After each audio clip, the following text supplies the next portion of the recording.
जो बच्चे पहला अटेम्प्ट दे रहे हैं प्री के लिए, उनको फोकस्ड 6 मंथ तक प्रीलिम्स की प्रिपरेशन करनी चाहिए। पहले दिन से आंसर राइटिंग नहीं करना चाहिए, ये बहुत गलत स्ट्रेटेजी है। तो सर आंसर राइटिंग कब से करनी चाहिए? प्रीलिम्स में ज़्यादातर स्टैटिक से क्वेश्चन आते हैं और करंट अफेयर्स जो है वो स्टैटिक बेस ही आता है। यस, डेफिनेटली लेनी चाहिए बिकॉज सीसेट के जिनका वीक है वो सीसेट की वजह से फेल होते हैं। नहीं, मैं फेल हो रहा था आंसर की के हिसाब से, पर पास हो गया। सबसे पहले तो सर आपको बहुत बहुत कंग्रेचुलेशन इंटरव्यू देने के लिए। Thank you very much. Okay sir, आपका नाम और आपका एजुकेशनल बैकग्राउंड? मेरा नाम आकाश कुमार है। आप कहाँ से हो? गुजरात से हूँ। ओके सर, एजुकेशनल बैकग्राउंड क्या है आपका? मैं MBBS हूँ।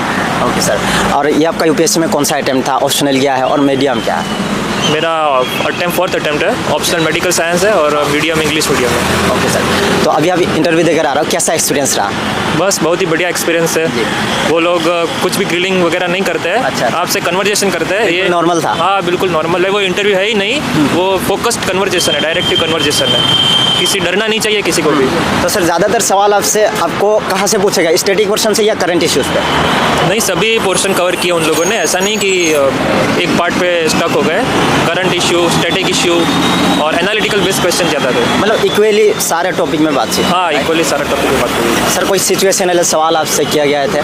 हाँ, मुझे सिचुएशन सवाल किए गए कि आप रूरल एरिया में पोस्टेड हो और फीमेल एनेमिक हो और हेल्थ केयर सेक्टर में जो फीमेल रिलेटेड ज़्यादा इश्यू होते हैं तो आप कैसे हैंडल करोगे उसको? अच्छा, ऐसे सवाल मुझसे पूछे गए। ओके सर, ऐसा कोई सवाल था जिसमें आपको सॉरी बोलना पड़ा या फिर आपको नहीं पता था आंसर? नहीं, बहुत सवाल थे। उन्होंने पूछा कि सेमीकंडक्टर चिप्स का स्ट्रक्चर क्या होता है, फॉर्मेशन क्या होता है, तो वो मुझे नहीं पता था, तो मैंने सॉरी बोल दिया।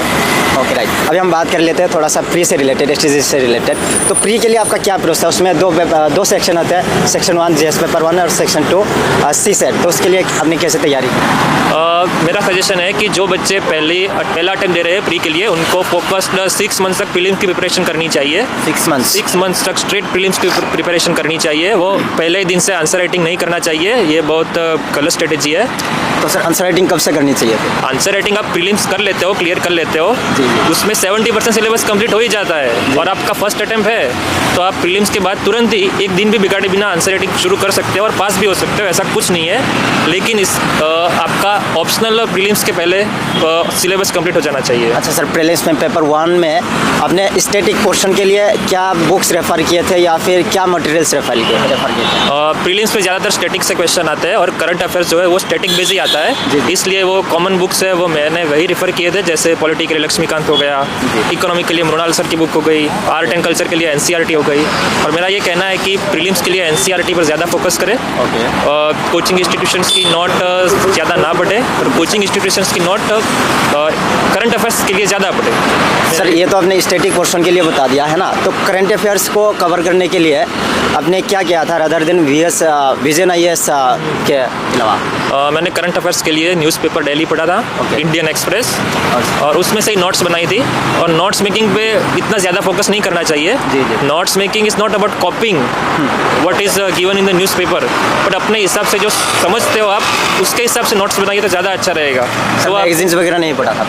मंथली मैगजीन्स जो आते? हाँ, मंथली मैगजीन पढ़ा था ना, पर कौन से पढ़े थे? Vision IAS only.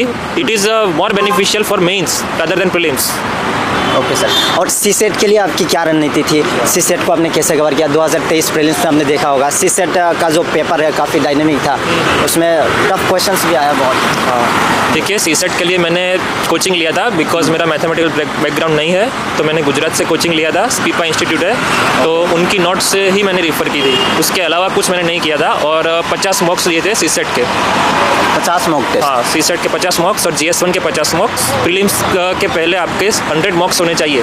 Okay sir, CSET के लिए क्या क्लासेस ज़रूरी है, कोचिंग लेनी चाहिए स्टूडेंट्स को जिनका वीक है?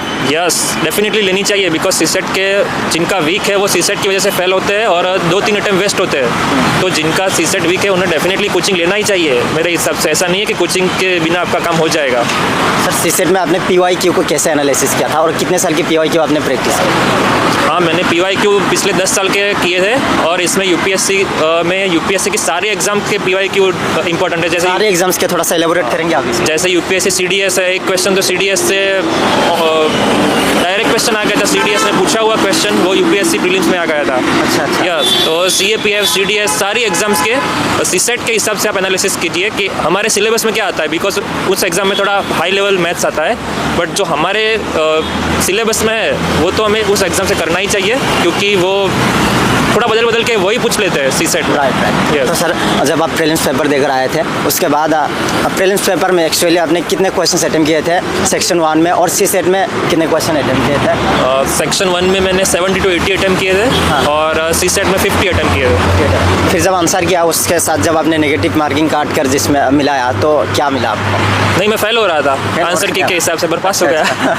चलिए भाई लगा आपने पास हो गए तो बहुत बढ़िया। ये बताइए मेंस के बाद आपको जब टाइम मिला तब आपने कैसे मॉक इंटरव्यू के लिए प्रिपेयर किया, या फिर इंटरव्यू के लिए स्पेशली कैसे प्रिपेयर किया? देखिए, जब तक रिजल्ट नहीं आया तब तक मैंने कुछ भी प्रिपेयर नहीं किया था। अच्छा। जब रिजल्ट आया तो मैंने कोई क्लास भी ज्वाइन नहीं किया, कि टेलीग्राम वगैरह पे जो लोग गाइडेंस देते हैं, जो टॉपर्स की चैनल्स है, वही मैंने रेफ़र की। वो लोग बहुत अच्छे से हमको समझाते हैं। और उसके अलावा मैंने मॉक्स हमारे गुजरात में जो स्पीपा इंस्टीट्यूट है वहाँ पे मॉक दिए, उनमें एक्स सिविल सर्वेंट्स आते हैं, वो हमें बहुत ही अच्छा गाइड करते हैं। और इसके अलावा मैंने दिल्ली में आकर 3 मॉक्स दिए। ओके सर, अभी 2024 का प्रीलिम्स भी होने वाले हैं, 4-5 महीने ही बचे हुए हैं, तो इस समय भी जिनकी मतलब अच्छी तैयारी नहीं हो पाई है वो सिलेबस को कैसे कवर करें?